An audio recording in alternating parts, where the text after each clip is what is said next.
产妇生孩子的时候咳嗽一声，可以随机吓死收拾的一位医生。大家好，我林楚眠。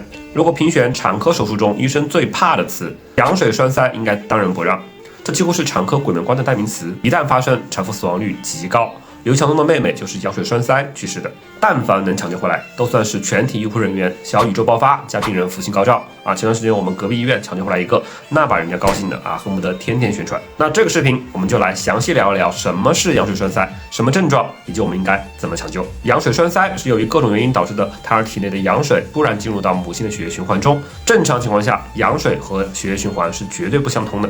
一旦入血，首先这些物质可随血液循环到肺部，引起肺动脉的栓塞，导致心肺功能障碍，表现就是咳嗽、吐粉红色泡沫痰、心率快、血压下降甚至消失。我们甚至碰到过这样的情况：分娩时一切正常，前一秒产妇有说有笑，沉浸在喜悦中，下一秒一声尖叫，突然就心跳呼吸骤停，人没了。这些本来应该在羊水中的物质，对母亲来说属于外来的异物，会立刻引起严重的过敏反应，患者当时就会出现过敏性休克、隐塞性血管内凝血 （DIC）、肾功能衰竭等严重并发症。羊水栓塞的确切病因多种多样啊，可以发生在生产之前、之中和产后。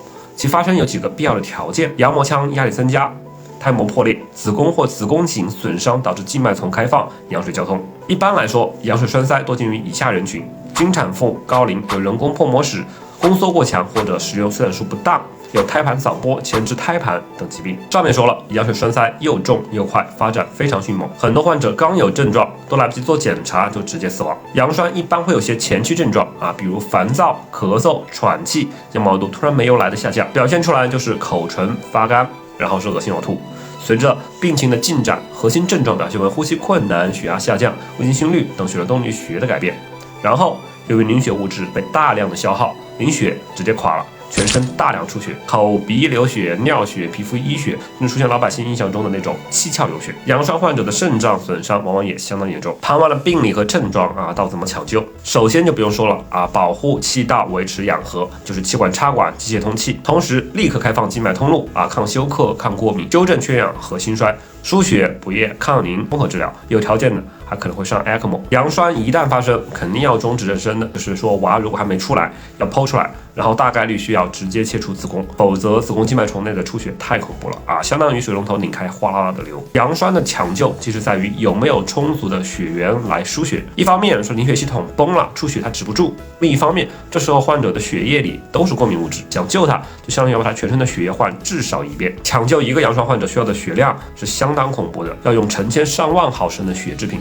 可能要把一个地区的血库都掏空，但用再多也要救。很多时候临床就是这样的，你犹豫了，不计条件，病人不一定活。只要有希望，就要尽全力。最后说下预防啊，说实话，这个真的很难预防，只能说好好产检。对高危人群，特别是高龄产妇、既往生过孩子、有胎盘早剥、前置胎盘等等病史，提高警惕啊！但凡有咳嗽不舒服，立马告知医生。对羊水栓塞这种低发生率、高死亡率的病，咱老百姓能做的，其实更多的是尽量去好一点的医院。